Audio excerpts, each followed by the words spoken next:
everybody. Thank you for listening to a Voice in the Wilderness podcast. I have a special guest today, guys. Dr. Moorman from Valdosta. I love this man. I'm so excited about him being here. He has been, how long have you been doing the FCA at Valwood? Valwood is a private school in Valdosta for those that you don't know. And his children have attended there, and that's kind of how we met, was a camp that we did with them. But how long have you been doing FCA? 9 years. 9 years, 9 man. years, that's right. Started when my son was in 7th grade. He's now a sophomore in college, so right at 8, almost 9 years. That is awesome, man. So you started, now your oldest son, you started when he was going to school there? Yes, he was there. What happened, I was friends with Bobby Willis and his son, and he came to me and asked me to be on the board of FCA. And so we got to talking, and I said, yeah, that'd be fantastic, something good to do in the community. I had been to FCA in high school, going to Black Mountain and all the Wednesday meetings. And so I got on the board, and we started talking about the youth ministry. And our little chapter, I didn't really know anything about it. And my kids were just coming up to the age, so I started asking Ashley Henderson, who was a coach at the time, tell me about your huddle. Tell me about what's going on. He said, man, we might have like 3-4 kids, and we're kind of struggling, and we meet in the gym, and, every once in a while they give a devotion, and I try to read a verse. So I attended one or two, and it really was. It was about 4 kids who really were good kids, from their churches, and they would meet and they would present. And so I was trying to figure out how to make it better, and I was praying about it.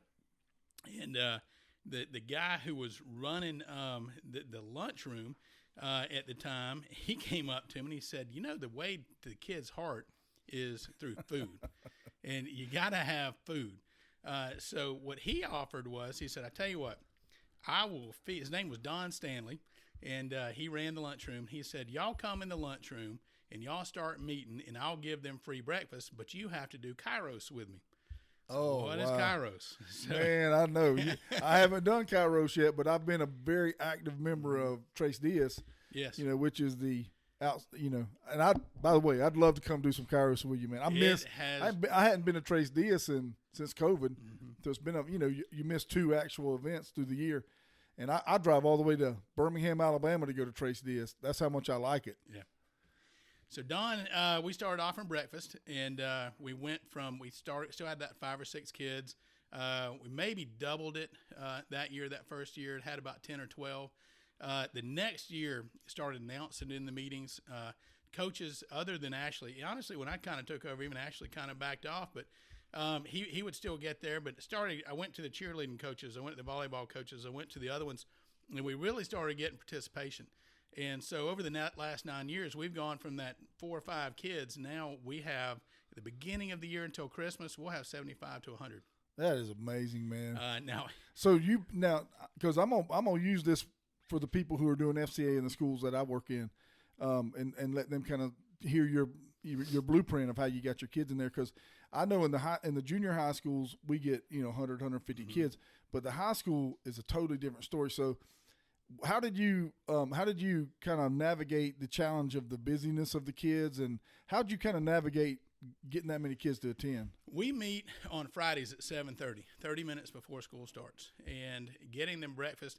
At the very beginning, what we were doing, I wanted to make sure through FCA that we provided Bibles for every student athlete. So I would go to the practices with cases of Bibles, and I would give a little bit of a devotion, and we would offer Bibles.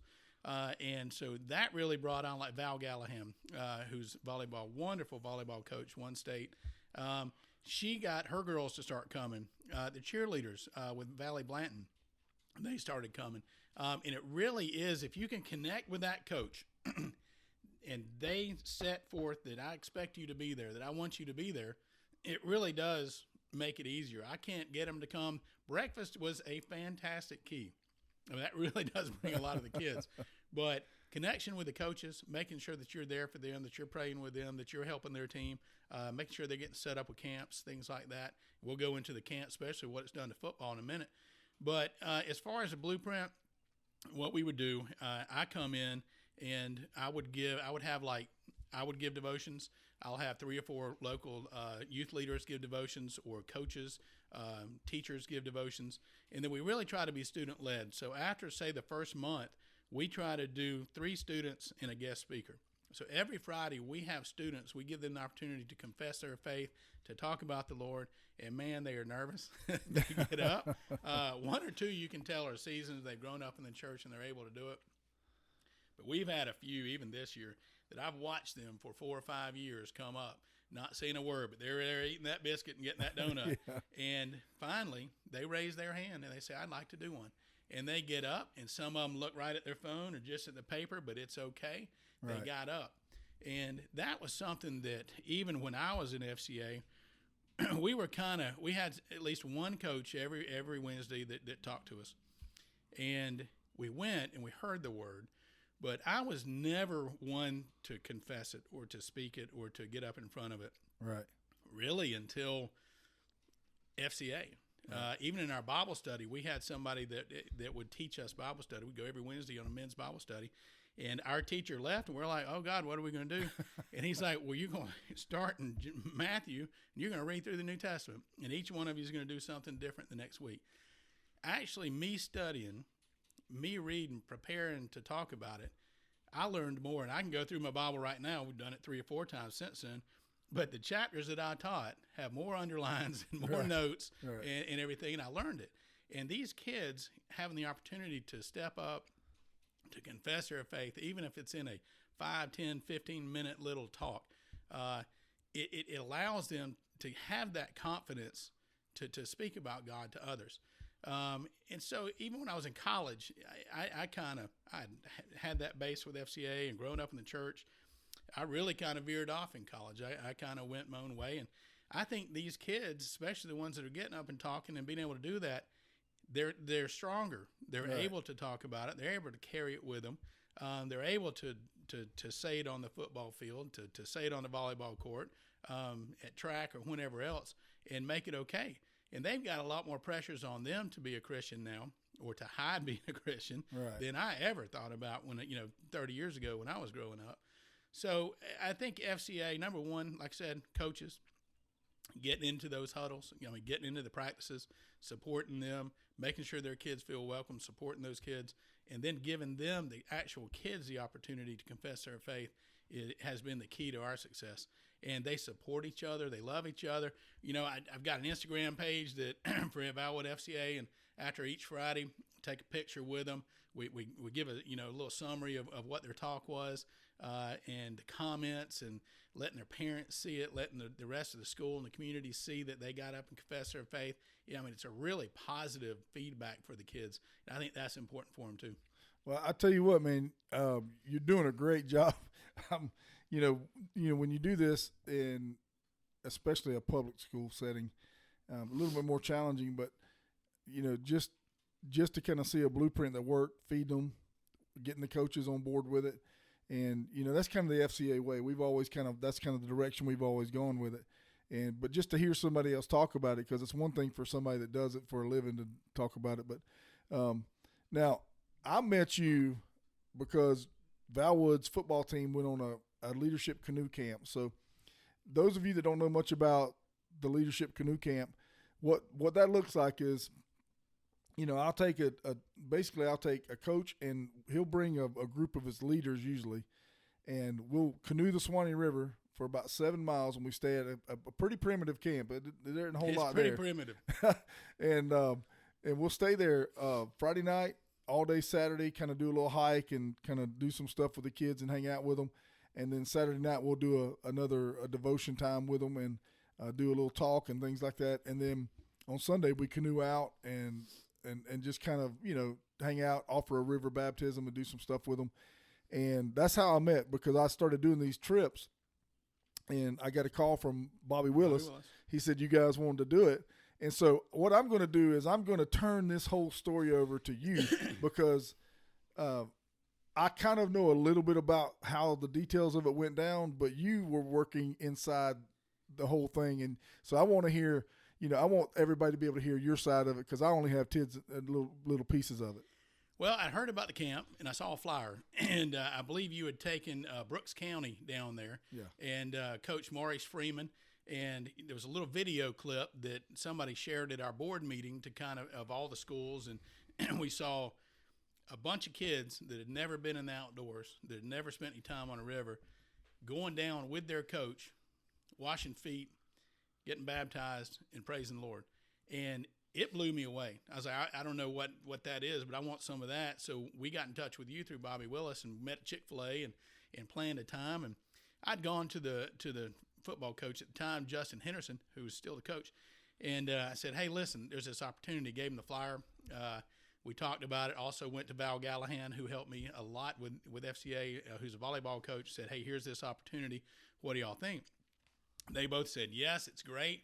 We signed up kids. We planned the weekends. Got 2 weekends. First weekend with the girls. Second weekend with the guys. And all of a sudden, it's coming up, and I'm asking about, hey, what do we need to take? He's answering me, talking about Justin Henderson, and all of a sudden I realized in a couple of little phrases, he wasn't planning on going. That it was, I'll get whatever you need. You mean what we need? You're going, right? I mean, we've talked about this for a couple months. Well, no, I figured you got it. And honestly, it set me back for a minute. Had to call Bobby and praying about it, and it really kind of came down to talking with Justin. I said, Justin, you're the coach. This is a leadership camp. This is for your kids, your players to see you as a man of God, for you to lead this camp. I went over the video with him, how Maurice did it and everything. And at the time, honestly, I really didn't understand his hesitation. Later on, we'll find out really what that was. So he reluctantly says he's going to go. And all the other coaches, he couldn't get any of his coaches to go. So we go down there and we show up. And it is, like you said, very primitive. And they came down. Actually, the girls came down first and had a heck of a time in the rain. And Val and them loved it. We got all the food, and the guys that you had bring the food were wonderful, excellent time. And it was the guys' time. So we get down there, and Justin, you could tell he kind of wanted to take a back seat, and he was letting you do the talking, and he was letting kind of me and honestly praying with him and talking with him that this is your team. And it came down to a moment of foot washing. And read the scripture and went over Jesus humbling himself and putting others, in front, and that he was there to be a servant, and that's the way we were supposed to do. And Justin washed the kids' feet, his players' feet, and it was amazing moment. Oh yeah. I mean, and honestly, I felt a change starting at that moment. And so the rest of the week, the next day, he wound up baptizing. I think he baptized 6 or 7 kids on the team. I was able to baptize my 3 sons in the Swanee right there, and them confess their Jesus Christ, their Lord and Savior, which amazing. I mean, just it's still one of those moments I look back on in life that was a good time. That was a good moment. That was powerful. So Justin, he's fired up. He's fired up about the Lord. He's fired up about his team. He comes back and he's helping with FCA. He's got everybody coming when school starts. And about 2 months go by, and he's telling me the whole time, hey, listen, I really got to get in the Word. I really got to be fed.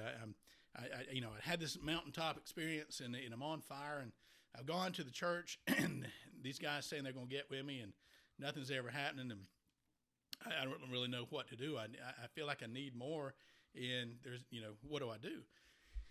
And I heard the Lord poking me, and he's like, you need to meet with him. And I was like, I was doing Kairos, I was doing FCA and all this other stuff. And, of course, selfishly, like, I'm not sure where I'm going to put this in with time.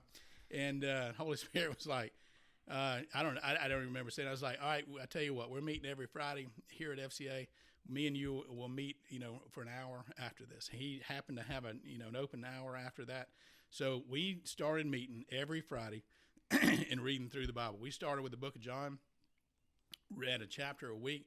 We would sit down, sometimes 2, and basically the format wasn't me being any preacher. It was, we read together. We would read it. What did you hear? Well, tell me what you heard. Tell me what was going on. It was that simple. It was two men sitting down, sharing in the Word, and every week we would get down to issues that were at the core of our marriages, our families, our businesses, the school, whatever else. It's amazing how God's timing through His Word will affect what's going on in your daily life. And we got to the end of the book of John, and we're like, what are we going to do now? We followed the fisherman's philosophy, which is in Joe Glenn Smith in Valdosta. And the way he does it, he's got a 4-book series that he goes through. And it starts with 1 John. You read through 1 John, 2 Peter, then 1 Peter, then the book of James. And honestly, if you want to boil down your faith and where you really are as a man of God, read those books, especially 1 John. Oh, it'll knock you in the teeth, won't it? And I don't mean just read it, break it down line by line. Listen to some commentary. Truly spend time on, it's not a long book. It's 4 or 5 chapters, but spend some time in 1 John. And when it says you are a man of God or you're a liar, right, it's hard when you put that mirror up. When it says, you're either walking in the light or you're walking in the darkness, there is no middle. Right. It's hard.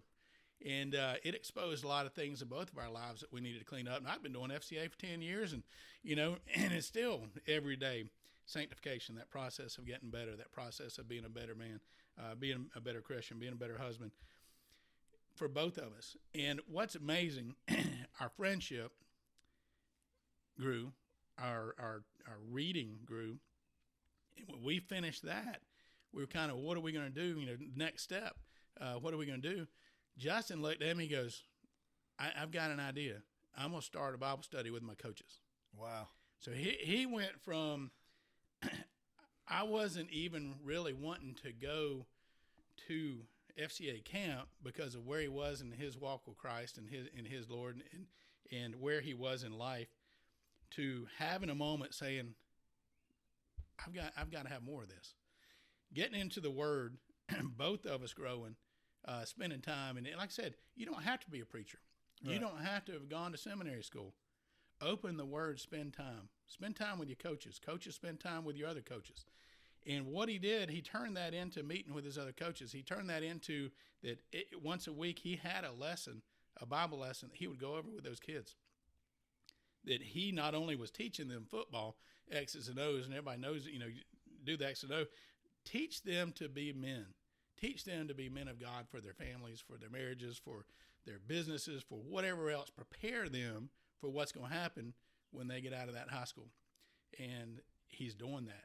So fast forward a year, obviously last year or 2 years, we weren't able to have anything because of COVID last year. He came up to me, and I was kind of waiting to hear, hey, are we gonna do a camp? And because normally I had to kind of push camps and do stuff like that. He kind of by the way me with by the way, the entire football team was going to camp this year. I was like, wait, what? He goes, yeah, and it's this weekend. He'd already set it up. Yeah. I was like, praise the Lord, this is awesome. Yeah. So not only we went from the 16 kids that we got to go that trip to now, I think he's talking about, 36, 37 kids, maybe have 30 of them that, obviously things come up, but he wants his entire team to be at this camp. And so God willing, we'll have the canoes and we'll have the food and we'll make it happen. But seeing that difference in spending time with the coach and the coach investing in his kids and his coach, the entire coaching is different at Bellwood. It's awesome. Well, I can tell you, he invited me to a game the year that we went to camp. He invited me, and I came early in the season and just kind of hung out. I kind of left a little bit early in that game. I think Crystal might have been with me, and then I came back, and it might have even been a playoff game that I came to. I can't remember. It was kind of at the end of the year. And when I called him and I said, can I come, me being a coach forever, I mean, God, I'm telling you, I love working with coaches, man. Mm-hmm. I absolutely do. I've been a coach my whole life. I love the whole concept of coaching. And I called him and I said, can I come to your game? And he said, absolutely. And I said, do you mind if I stand on the sideline? I'm more comfortable when I'm out there with the players. And he said, look, man, you've got full access. He says, do whatever you want to do. You're welcome wherever you want to be. And so I love to be able to kind of be in the mix so I can see kind of what's going on and understand what's going on in the game. And so I came out, stood on the sideline, just kind of watched how things were going. And then I went to the locker room at halftime. And when I came out after halftime, I was like, look, I've yet to hear a cuss word from any player or any coach. Awesome. At all. I was like, that's not high school football. I mean, anybody that is around high school football, you know, that's a major issue is the language. Mm-hmm. So I start kind of like, you know, because I knew he didn't want to come on the trip, and I had not been present to see what all was going on. And then at the end of the game, when everybody came down on the field, and he goes, he says, I would like to lead everybody in prayer. And I was like, right. Oh, man, now wait, God has got a hold of this brother. In a good way. He is leading the entire school and the parents and everybody in prayer. And then, like you said, he contacted me this year about going to camp. And, you know, so this is kind of what I would want you to do, because when I talk to coaches about this, it's kind of foreign to them. Some of them, Maurice really wasn't all that comfortable with being out there like that. It was kind of really different for him. But, man, I'm going to tell you, he was the one that wanted to do the foot washing. He was the one that came out with that whole thing. And now our relationship, me and him, we are so close. Yeah. And I need to start developing that with Justin too, because he's right there down the road. I could actually do visits with both of them at the same time. And but this is what I want to ask you to do. If you if I was a coach, pretend like I'm sitting here as a head football coach, and I'm thinking about taking my team on a camp, what would you say to a coach that's considering this leadership camp? And to you, what's different about what we do, what I do with this camp, and what you've done at other camps? What's different, and what would you say to a coach that's looking at it? In the words of Nike, just do it. I mean, you just got to take that leap of faith and do it. And to the huddle leaders or anybody in FCA, put the pressure on the coach to go and do it in a nice way, but let him understand that this is a leadership camp, especially what you're doing as a leader. I think a lot of times, especially like Black Mountain and different camps that we would go to that were big multi-school camps or different things like that, the coach kind of took back and the kids were allowed, to kind of be led and everything else. This is a participation with the coach, but it's participation of the coach where he is seen as a leader, as a man of God, as the leader of their team. And those kids, when they leave, they're as tight-knit a group as you could ever see. I wish Justin was here to truly give his impression of what changed and how it did. But if you want to see a difference on your sideline, you want to see a difference in there. We had issues with not hazing, but kind of upperclassmen picking on the younger classmen. It was a culture thing. And you had a lot of stuff that once you got those leaders in a hey, reach down and bring those guys into the fold, build them up. I mean, teach them football and let them be hard-nosed, but at the same time, you pick them up and you build them up. Don't, and a lot of that whole culture changed. Last year, we didn't go to state, but that was the closest, tightest-knit group of kids that I've ever seen on a team. Right. It changed. And I promise you, if you ask Justin, that's what he's after. And I'm not, coaches, they want to win, and they're going to win. And I'm not saying anything about that.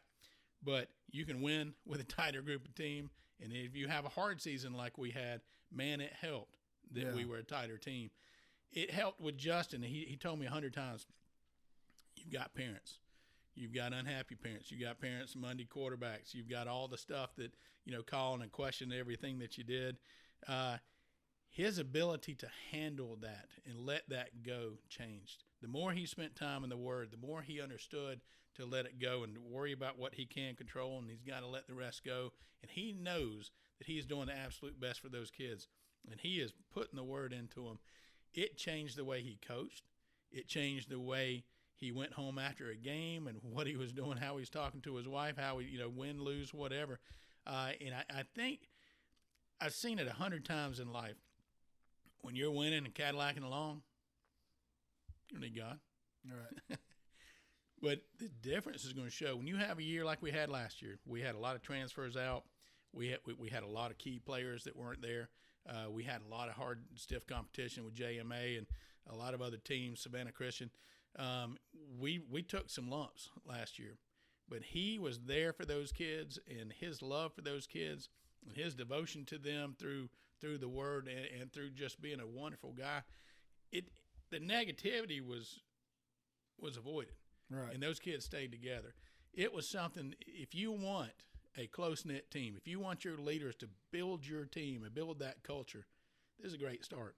I mean, they went down there, and you had a bunch of guys just kind of knuckleheads and football players, and for them to pay attention and praise the Lord and to sit there and have their coach wash the feet and go over what it meant, it was amazing. I mean, it truly changed your lives. I mean, Ashton, my oldest, who's in college now, he can still talk about that trip. Yeah. He'll bring it up. He'll talk about how he knew certain people that went to that camp. It really changed them. Some of them it didn't do anything to. Right. I'm not going to say it did to everybody, but some of them it really did change them.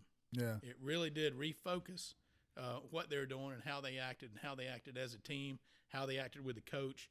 We had one kid, boy, I tell you what, if anything happened, he mouthed off, and he was mouthing to the refs, and he was mouthing to everything. He cost us more yards and penalties than anybody I've seen in 10 years.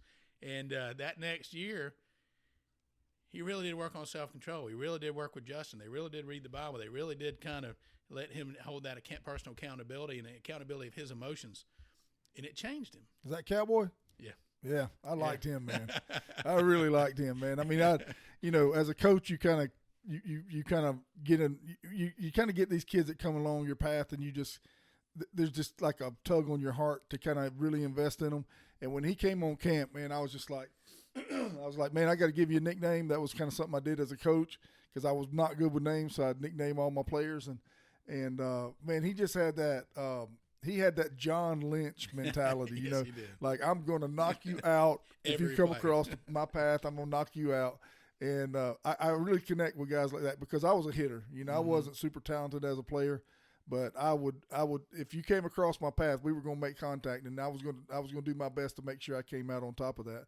But I am going to invite Coach to come down and do a podcast because I think it would be awesome. You know, I haven't really been able to spend a whole lot of time with him, you know, through the COVID thing and all that kind of stuff, but to hear the stories of what's coming out of Valwood now and to hear what's going on with him, you know, I really want to be able to kind of like see it firsthand and have him share his heart, because the one thing that's really cool about the area that I'm working with right now is I've got some coaches that really love the Lord and care about the Lord, but to see them go to a level to where you're doing a Bible study with your coaches and when you're doing a Bible study with your kids, and that's kind of where I want to see them, you know, start stepping into those arenas and kind of take it to another level. And he would be a real big time encouragement. And that I know you guys are going to come down in July for a one-day camp. Now you guys are going to dig that, man. It's super good. It's a great way to kind of, you know, get some contact in. And RV Brown's going to be, I don't know if you've ever met RV Brown, but he is, you talking about captivating a group of young men when you're speaking to him. He is the best I've ever seen at it in my entire life.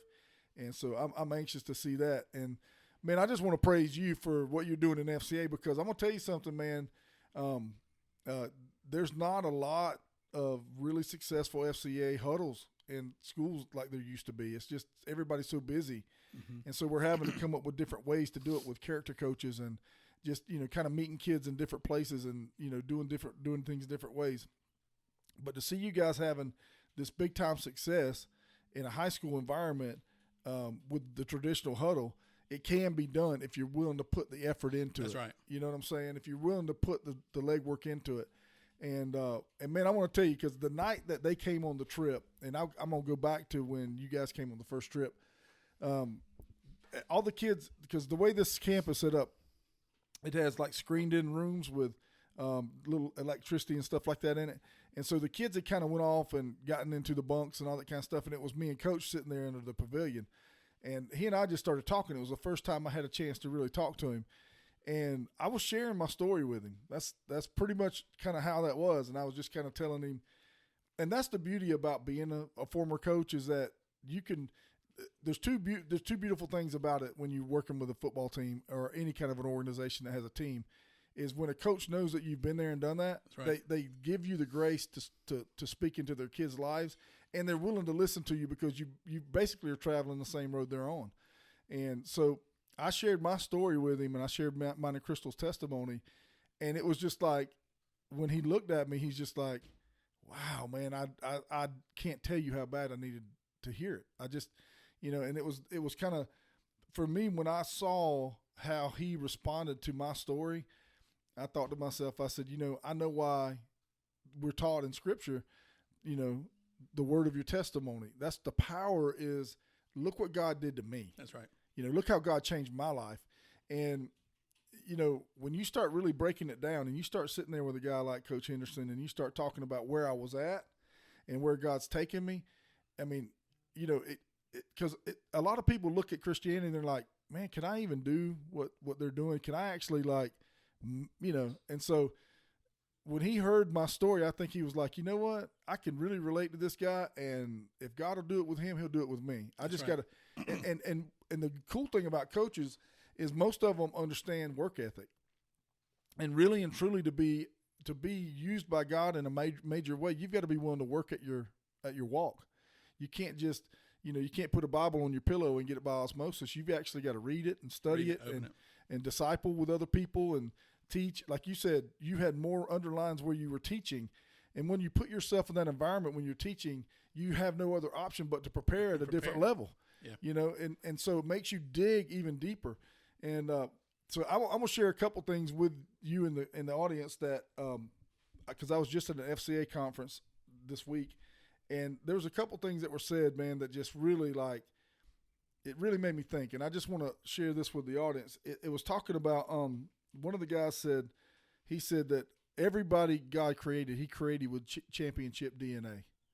One of the guys was talking about that, and I thought, man, that's so true, because God, everybody out there, God created, he created for a purpose, and nobody can accomplish that purpose but them. And when you start reading the Word and studying the Word and spending time like you guys are doing, that's when you start finding out what that path is and what God wants you to do. But here was the thing that was said that really and truly kind of grabbed me.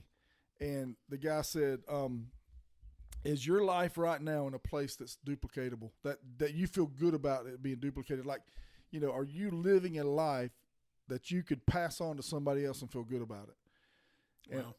And I started thinking, man, that's a powerful question, man, because it really makes you take a deeper look. And I love the way you said that when you guys were reading the Bible, that it's like a mirror, because it really is. Like when you look at the Bible and you start reading like the book of John and you're bitter at somebody or unforgiveness, and John says, if you hate your brother, there's no way you're a liar if you say not in me. Yeah. I mean, he doesn't mince any words in that book. And I just think to myself sometimes when I think about what God's doing in Coach Freeman's life and Coach Henderson's life, and even Coach Mitchell over in Hamilton County and Coach Thomas over in Union County, and even I'm all these coaches that God's blessed me with the opportunity. Coach Jackson in Fort White. I mean, all these coaches that God's given me an opportunity to work with. And honestly, man, I just absolutely love these men. I do. I love them. There's nothing I wouldn't do to help them. And to see what Justin's doing right now, man, I can't tell you how excited that is. And I knew from the experience that I had on these trips before I started taking teams, I saw how it was affecting guys that I would take. I mean, we would literally sit around a fire and just start talking about what God was doing in our lives, just sharing stories like me and you're doing right now. And guys would just start crying. And I'd look over and I'm like, are you okay?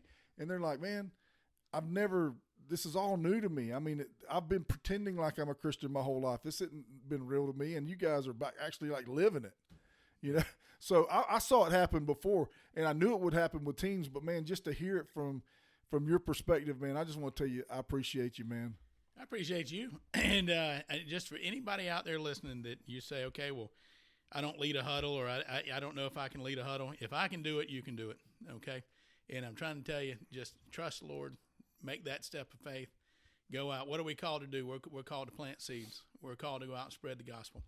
I had a pass too, and honestly, when I took over, I had a couple people call the headmaster at the time and say, hey, do you know who's running your FCA? And honestly, old me wanted to go, hey, I'm going to call them. And what the Holy Spirit asked me to do is call them and say, hey, I know that you've been in church a long time. Can you help me with this? And they came and helped. Yeah. And it was something that really changed relationships. Okay, well, say you don't have time and you can't lead a huddle. offer to help a huddle. And if you are leading a huddle, don't be afraid to ask. It's something that when I asked, the breakfast, feeding 100 kids a day, that's not cheap. People heard about what was going on, heard about the success that was going on, and putting it on. But get it out there, get it on social media. We put it on social media, and I had parents offer, "Hey, let me pick up Friday, let me pick up the meal." Fantastic. Hey, I can't pick up a whole meal, but here's $25, here's $50, and put it towards the meals.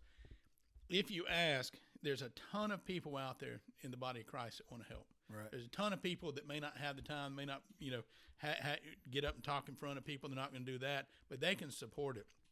They can either bring meals. They can help pay for the meals. They can help pay for pizzas to take to a team and after a game or practice in the name of FCA. It's something that even on these camps, you had guys that would, shrink wrap these foods and proportions that were perfect and everything was ready out there and help support these camps. If you're out there and you're wondering how to FCA and how to help these coaches, there's tons of ways. Get in touch with you, get in touch with Bobby Willis, get in touch with anybody that has to do with FCA, and you can get plugged in. But just take that step and do it, because a lot of people, they have good intentions and they pray, and I was one of those people till Bobby Willis goes, "I want you to be on the board." Okay, and I did. And next step was, okay, well, how's your huddle? I need you to get that huddle going. Okay, and we did. And then with Don Stanley, I'm going to give you free food for a little while. That obviously we're having to pay for it now. You're going to do Kairos and stepping into Kairos. It's amazing how the Lord works and opens doors and continues to grow your faith when you're open and you listen. But you take that step and you do it. For Justin to take that step and go to the camp, world of difference what happened in his life and the way it's happening today. We had a coach, his offensive coordinator came in and gave the last devotion this morning, and he started off with, I'm not a speaker, I'm not a preacher, and like what people want to do, like Moses. But he brought the word, right? And those kids were captivated, and they listened. They're going to listen to a coach. And afterwards, I was thanking him, and I was reminding him, coach them, but teach them, lead them, not just teach them, but lead them by your example to be a man of God, Amen. To be men. And that's what I love about FCA. I mean, I can look back at my FCA directors from high school, and that's 30 years ago, and I love them, and I appreciate what they instilled in me, and I want the coaches to do the same thing. You've got the greatest opportunity in the world to mold these men. Yeah. Oh, absolutely. And, that was the coolest thing is like, the head coach is at Columbia. I actually coached him when he came through junior high school. That's how long ago I've been coaching. Yeah. And just in the last couple of years, he's really been starting to embrace the concept of why God's got him there. Like he sat me down last year and he said, I started taking walks and I started listening to, I can't remember the guy's name. He was a Bohemian pastor that passed away. I can't remember. But he said, Miles Monroe. He said, I started listening to Miles Monroe as I would walk and exercise. And he said, and I finally understand why I'm here. God placed me here because I'm stewarding these young men's lives. Mm-hmm. And I thought, man, he's got it. He's got his teeth into this. He gets it. He understands the purpose behind it. Now it's just time to keep trying to feed that hunger in him to help him develop and grow. And that's what I love about coaches is that, and that's why when we do the baptism, that's why I have the coach do it. They're just like, a lot of them will look at you like, I don't want to do that. And I'm like, listen, baptism is a very, very important step in a Christian's life. Yes.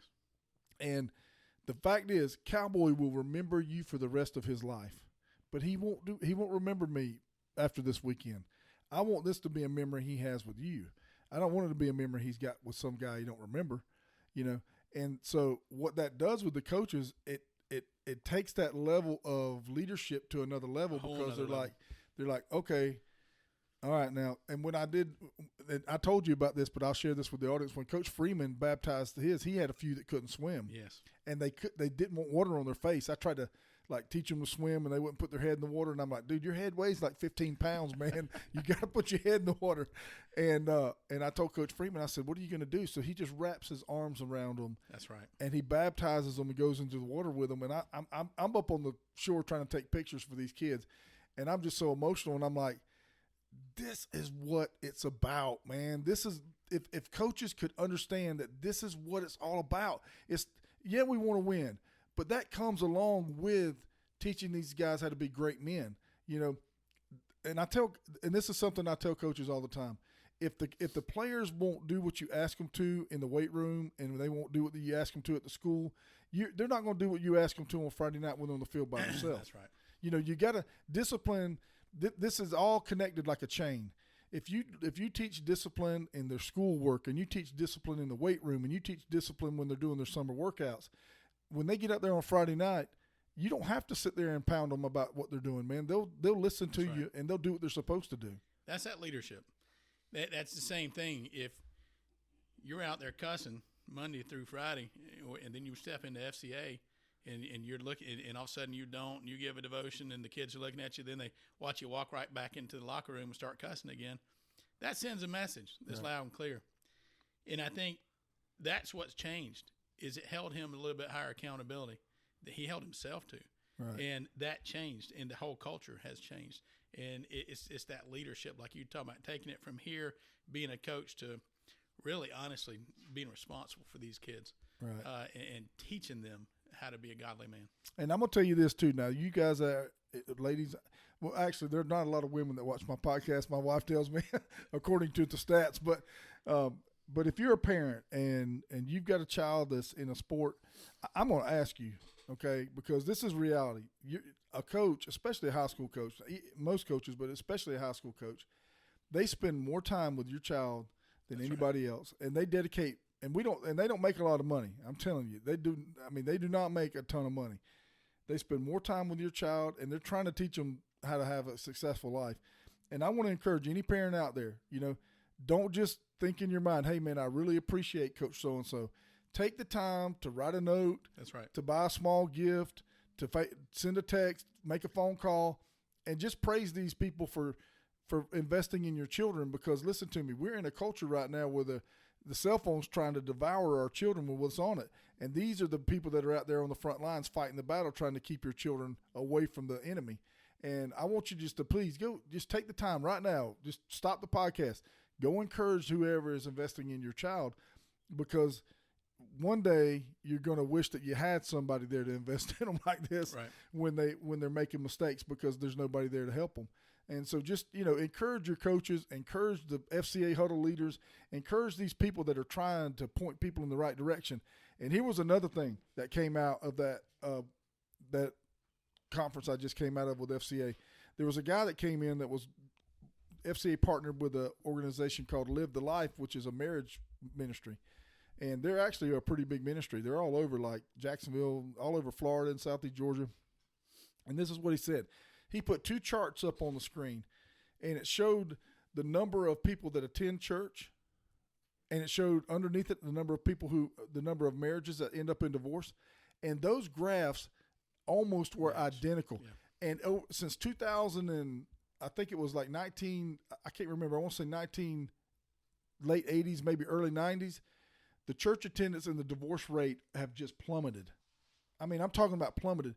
And he was talking about how these things have always paralleled throughout recorded history. And it was like shocking to me, because it had this consistency throughout that chart until, we got to the internet. It's about the time it all started falling off. And so, I just want to encourage you out there listening that there is something significant about being in the Word of God and studying and being discipled, and there's something significant about it, about investing in your marriage and making it work, and letting your kids see you being able to work through the things that aren't always comfortable. And so I just want to encourage you guys. I love having Ashley here, because he's on the front lines, man. I mean, whether you realize it or not, when I think about guys like you, I think about, hey, because I'm going to tell you, I don't get the Civil War. I don't understand that. A bunch of guys standing in a line and shooting at each other. I've always kind of thought that was kind of weird. But honestly, that's where you're at. I mean, when you walk into a high school in America right now, you're on the front lines looking at the enemy with his gun pointed at you across the field, and you're saying, I just hope he ain't got a good aim. Yeah. Because I'm in the battle. I'm in the fight. And you're fighting for the lives of these young people that are in Valdosta, man. And it's guys like you that make this country a great country, because we're willing to go in there and try to actually snatch these young people out of the jaws of the enemy. Because, I mean, especially young men, the pornography and the things that are on our phones and stuff are eating them up, man. Eating them up. And that's something that we're not afraid to talk about. We tell them the real struggles. It's not always comfortable, but it's something that these kids are dealing with it, whether the parents are talking to them about it or not. They're dealing with these different struggles. And a lot of these kids we talk about, the sending pictures and the sharing pictures and the stuff that's going on right now. It will blow your mind. And they don't know how mentally to handle it and to process it.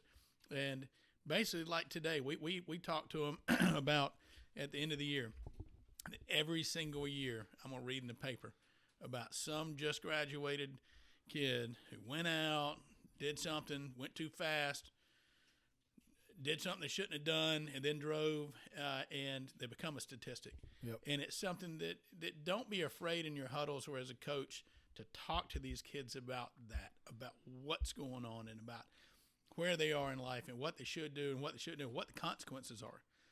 That's something that these days consequences just don't seem to be talked about.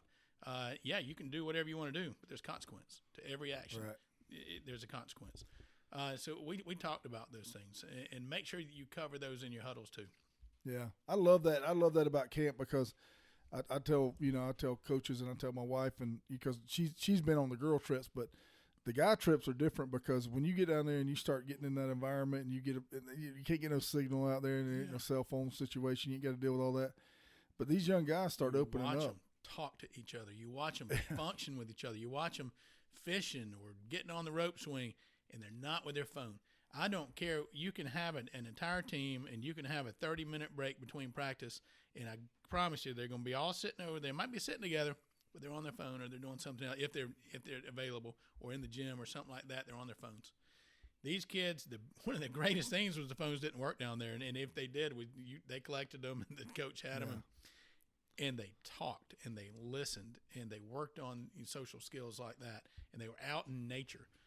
It's just, I can't brag on that weekend and the way y'all set it up, you, your wife, the whole support team, everything about it was something, took those kids out of their element, got them away from their electronics, fed them a good word, fed them a good meal, fed them a good word, and allowed that coach to not just be a leader, but become a spiritual leader in these kids' lives. It set up the whole hierarchy for a great rest of the year. Yeah, I love it, man. I love those camps. I'll never stop doing them. I really won't. If I've got to, I'll get in a little fishing boat if I can't sit in a canoe no more. But so far, so good. I was telling Ashley when he first got here, man, and I say this with all humility. This morning I worked out. I've been working out for a couple months, and I'm trying to get this weight off, and I'm trying to get back in shape. And my son's 10, and he's about to beat me up already, and so I'm trying to get in better shape. And today was the first time I've actually worked out with the same exact weight that I worked out with when I was playing college football. That's awesome. And I'm 50, man. I couldn't believe it. I was like, I put the weight on there, and I told Dale was working out with me, my godson, and I told him, I said, just be there to spot me. I ain't done this in a long time, man. And I did 6 reps, and I could have done more. And I was like, and I got up, and I'm like, that's amazing that my body can still do that at this age. So, praise the Lord. I'm just excited. But, man, thank you for coming down from Valdosta and seeing us. Hey, by the way, if you guys need a dentist, that's what he does. This is what Pastor Moorman, that's what he does. He's got a dentist office up in Valdosta. What's the name of it? Advanced Dental Care. Advanced Dental Care. Now, he can hook you up now. You want to have a perfect smile, that's your man right there. There you go. Because you do a lot of cosmetic stuff, right? We do everything. Full family, from cosmetics to dentures. We do it all. So you want somebody that'll be honest with you, because I know a lot of people, they go to a dentist and they get all this crazy stuff. But the people that have gone to you that I know that kind of met you from the trip, the one thing they say is he's very honest and he does everything he can to work with us. And and I just want to tell you, man, I appreciate that, because that's a struggle in the world that we live in right now. Well, thank y'all. And this couple right here, I'm going to tell you, they love the Lord. They have a heart for the Lord. They have a heart for kids. that have a heart for the future generations as Christianity honestly struggles in America right now. You've got the folks right here that are out there that are making these camps, that are getting there. So again, getting involved with your huddles, getting involved with your school, getting involved with your coaches, get them to camps, help pay for camps, help the FCA put Bibles in their hands, help get these coaches to these camps, get these kids to the camps, help support FCA in this ministry, whether it's the outdoors or at the school. Get involved, support your coaches, support those kids. Yeah, check this out. You're going to be excited about this. Guess what we're going to have? And I don't want to tell the kids yet. FCA is getting an outdoor Bible, camo, and it's actually like a Bible you can keep for your life. It's not like a paperback. It's actually a quality Bible. And so that's what I'm going to be giving to the kids in camp. I'm going to give them the outdoor Bible, and it'll be something they can keep. That is awesome. So, and I don't know who was the one that donated that, but some outdoor company donated that to FCA, and we created our own Bible. And there's actually some pictures from some of the trips in there. I hadn't seen it yet, so I don't know exactly what it is, but I'm really excited about that. I should be getting them here in the next couple of weeks. So, well, thank you all for what you do, and thank you for having me. Yeah, man, I love you, brother, and encourage Coach. I know he's in spring practice right now, but that's over with, I'm gonna try to get him to come down and do a podcast. Let's do it. Thank you, man. Love you guys. Love y'all. Thank you for listening to a Voice in the Wilderness podcast with Skipper Hare. We hope you enjoyed this podcast. You can also learn more about FCA Outdoors by going to fcaod.org. Check out the Woods and Water magazine, which comes out once a month. Skipper writes an exciting article for FCA Outdoors. You can pick them up in most convenience stores in the Southeast region. Don't forget to subscribe to the YouTube channel Hare Days-Uncut to follow all the podcasts from Skipper and his friends.